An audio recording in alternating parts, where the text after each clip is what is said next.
हिँड्दै जाम हिँड्दै आम होइन म बिचमा अनि तपाईहरु दुईजना म तपाईहरु दुईजना अरे मा मखला बोल अनि यहाँ मेरो माथि भाडी लाग्छ अनि दुईजना नलन लेखेर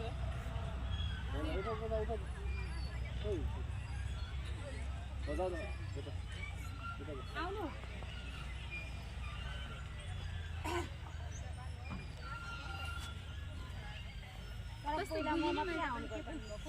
पहिला म मात्रै आउनु के भन्नुभएको नि बुझिन तपाईहरु दुईजना मेरो पछाडी हिँड्नु एउटा दुई तीनवटा रुक अनि कुट्टी निस्किनु दुईटा अनि मेरो हातमा यस्तो भयो नि ल